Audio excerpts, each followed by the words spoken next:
Okay, it's day 288 off the grid, and today I have decided to do something radical with this battery bank here. This is the 24 volt battery bank in the A shed, and I'm having a few issues with balancing. Now the current configuration is the usual one that people would use, or maybe not arranged as messily as what I have it here, but the usual configuration is like this one here, batteries in pairs, and then those pairs paralleled, and that's what we have. So these are a pair, this one and this one are a pair by the virtue of that big yellow cable. These two bigger ones are a pair, and this funny odd match over here is a pair.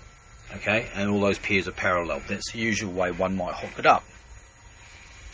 Now there is another thing that you can do, and I used to have running here, which is quite successful to help keep the batteries balanced, is you run an extra wire from the center terminal. So you'd say connect that to that, to that, and then to that. So basically that's like you're having the two different ways of pairing batteries operating at the same time, and while that keeps the voltages on each 12 volt half nice and balanced, I feel it allows batteries to sit there in the pack not really helping, and it's hard to root them out. So I have decided today to go for the third option of wiring the batteries, which is one that is not often used, but one I feel will probably be more successful.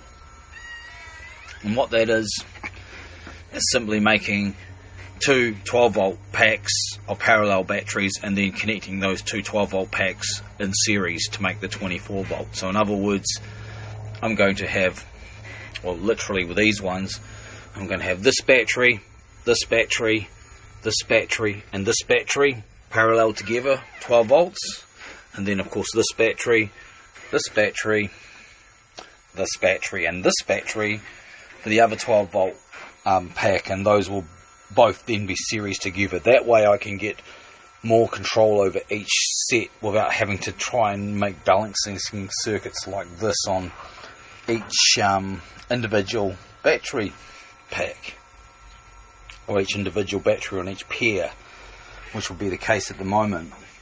One of the nice things about the current arrangement though is you can put a clamp meter on the junction points and determine which batteries are doing the work when currents are moving in and out of the batteries. And of course doing it the other way you lose that, but in parallel there is an advantage. You can parallel batteries of different sizes and try and get the same kind of basic chemistry and type of battery ideally, but if you parallel two AGMs of you know, a big one and a little one, then each will do what it can. So the big one might do 90% of the work and the little one will do 10%, and then when it comes time to charge it, the big one will take 90% of the charge current and the little one will take 10, and they will stay of course at the same voltage because they have to, because they're electrically connected together. So that's what I'm going to do. I've decided I was going to wait till night to do some checks on the balancing and stuff, but really I can't have this situation going on and on during the day now that it's nearly high spring and it's going on to summer. So these batteries are being hit by a float charge all day, and for example these two here are behaving. They're sitting nicely balanced at about 13.6 odd volts each. However, all the rest are not now.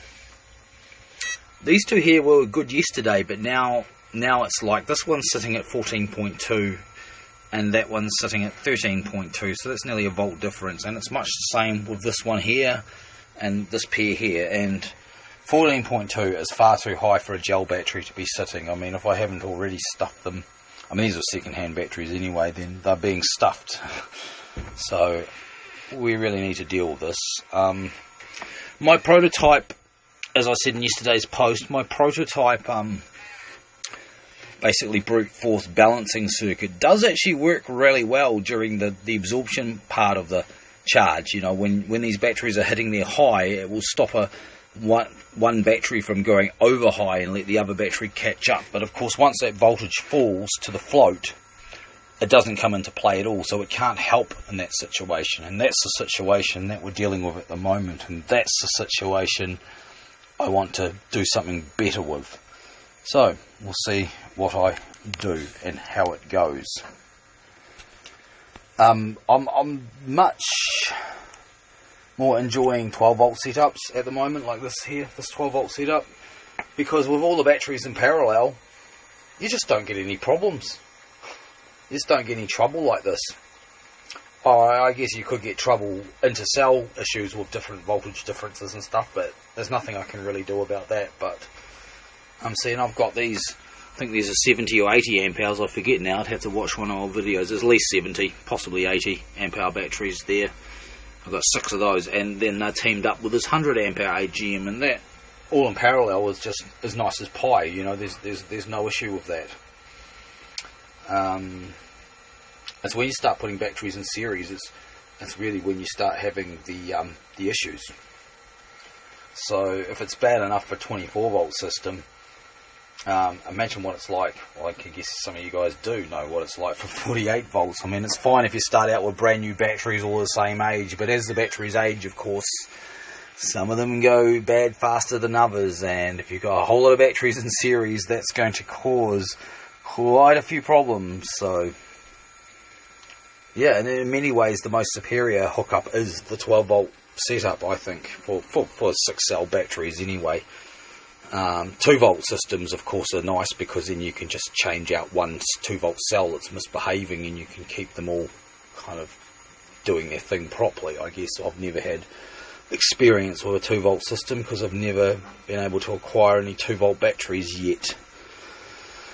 But yeah, for 12 volt batteries, I'm liking 12 volts. Of course, the only drawback with 12 volts is it's pretty difficult to run super power inverters from it, so I just get by with 1000 watt ones basically.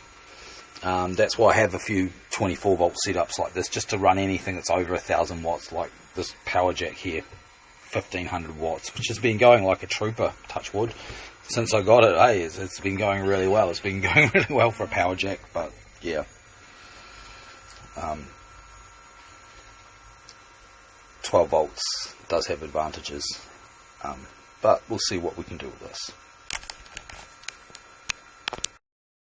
Okay, before I do the hardcore changeover, I thought I would just try briefly reconstituting my original method. I had these batteries with that extra balancing wire I was talking about between the centre terminals of the batteries, and as you can see, I've installed it here in these fine little clip leads, and you might be thinking, wow, you're just going to have a lot of smoke and fire in a second, but you'd be surprised. Here's the actual current flowing in the balancing wire. Even when I first connected them, when the batteries were less balanced, I saw no more than an amp poke through one of these wires. So, and I've tried it also with the solar panels off running under load. So this is a way of forcing a balance between the whole bank, but the issue is now the whole bank is not perfectly balanced. It's better than it was, but I'm still getting a 0.3 volt differential between one 12 volt side and the other. So I almost thought about going down this path again and trying to come up with some enhancements, but I've decided now, no, this isn't the way I want to go. I'm going to just massively parallel them as 12 volt packs and then series those together. Now the advantage of that method is that if I find one of those packs is a bit weaker than the other one, I can just simply add extra batteries to it till I bring them up to about a similar strength. That way I'll get the most out of my batteries. So let's stop filming and we'll carry on with the wiring. I'm really going to do it. Yep, I've decided this is what I'm going to do.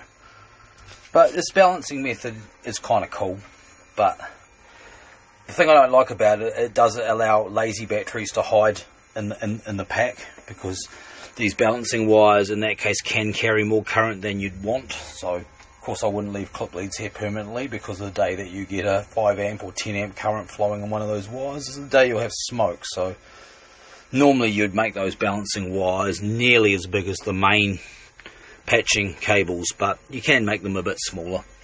I was actually going to reconstitute it with 6mm wires if I went ahead with this, but I'm not going to go ahead with this. I'm going to try the massively parallel method this time and see if I get better performance.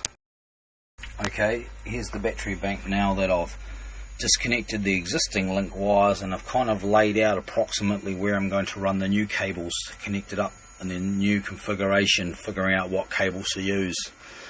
I mean, with these batteries placed hickledy-pickledy around here, it's kind of a bit chaotic, especially these long ones, because it would be a lot neater if they're all these batteries. Then I could have just put them in a little line, but there's no real way of shifting them around much, so I'm just going to leave them where they are and connect them up like this. Some of the cables I'm using are a little thin for what I really want to use. I mean, they all have high current ratings, 150 amps or so, but they are a little bit thin. But I'm just going to test the configuration, and if I like it, then I will go through a process of replacing them with superior cables. So that's what I'm going to do. And the fridges are basically, well, the freezer has been shifted over to another inverter, but the fridge is unplugged at the moment, so I really want to hustle and get this hooked back up again so I can return power to it. And here's the completed rewired battery bank.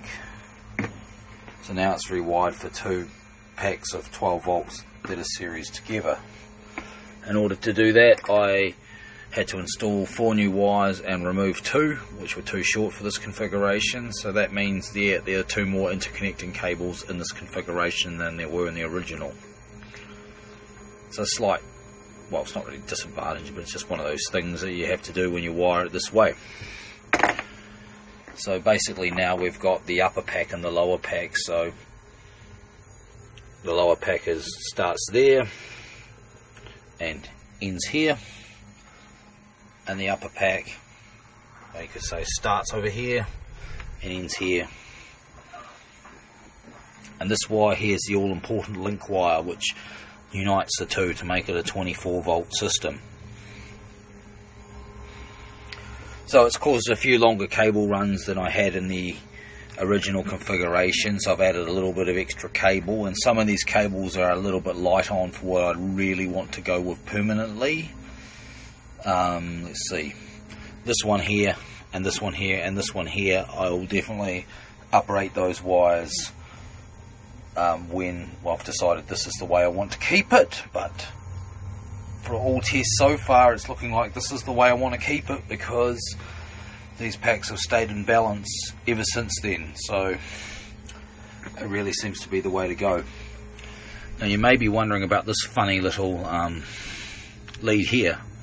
Well, this is a flooded battery. It's a no maintenance type. It's just a car battery, that one basically, so the odd one out. And the idea of this inductance is what this is that I can hook up a desulfator across this battery, and this inductor will stop the desulfating pulses leaving this battery and entering the rest of the pack, because this is a barrier to high frequency pulses. And that's why I've put it here, because if I'm running these gel batteries and I've got this flooded battery on here, naturally it's not going to receive the voltages it would normally get up to fully desulfate. So I figured that if I put a desulfator on it, then I can do it. I'm running a couple more flooded batteries on the circuit in the battery fridge outside, and they seem to be still going as good as ever, and I've used the same principle on them. But that's like a 24 volt, 2 12 volt lots connected together, but same difference, works the same way. You don't need to desulfate these, and you shouldn't really, because pushing the voltage up above the sort of the maximum of 13.8 14 volts is not good for gels. So some people say you can, but I just don't really see it happening with the gel sort of held there, and gelified acid. I can't really see the desulfating action really working properly on a battery like that anyway. I think it's pointless, so I just do it on the flooded batteries. But this is not really meant to be a chat about desulfation, but I thought you might have been wondering why I've connected this. Incidentally, this wire is a piece of solar cable, and it's actually only 4 mils inside, but the amount of current that's ever going to flow out of that battery into the pack is pretty small, so that should easily handle it. Of course, conversely, this other wire here is very, very large, because that takes the entire combined current of the negative pole of that particular pack together, so that one has to be big because it's carrying more than, well, it's not even carrying the current of that battery, as it were, really. But yeah, I've got it like this, and I will see how it goes, and hopefully it solves my problem. Now, one of the advantages of this method, of course, is if I find one of those packs is weaker than the other one, I can just beef it up by adding extra batteries to the pack, which might seem weird having an odd number of batteries on two different sides of a 24 volt circuit, but of course the actual thing is what we're looking to have is about the same number of available amp hours on each side, and some of these batteries are old and they're not performing to their full quality, so that's the idea, is to just balance both sides of the 12 volts so that they both have about the same capacity, and that may mean adding extra batteries to one side or not. We'll see how it goes, but that's one thing I can do now to get them just right, because what I'm trying to do is get the most out of these rather elderly batteries, you know, and they're doing pretty well. But things seem to be running really nicely since I've reconfigured it like this, and I'm not too concerned about the relatively light gauge of these cables, because this system is not really put in here to draw heavy currents out of. It's more to, well, it's to run fridges and freezers and things like that. So what we want is, well, maybe a heavy start current, but that's only brief, and then we're sort of looking for a decent amount of power long term, because over the course of a day, of course, a fridge or a freezer will use a fair amount of juice. So it's really more about having a constant, well, not a trickle, but just a relatively mellow flow of current, you know, coming out of the batteries, rather than having big heavy bursts. So these will probably be adequate, but nevertheless I will still upgrade the gauge of those cables, or physically shift these batteries around to maybe a more suitable physical configuration for the setup. But I just left them as they were, so that in case I want to go back to the old method, I don't have to shift everything around again. I just need to swap the cables. So there we have it. I think that's about enough for that. Still got this little mini battery up here running the boost circuit, which is something that I've been really wanting to get on to tidying up, but I've just dealt with this instead, which is probably more important. So there we go. That's day 288 off the grid. Now it's time to go and do some gaylorning.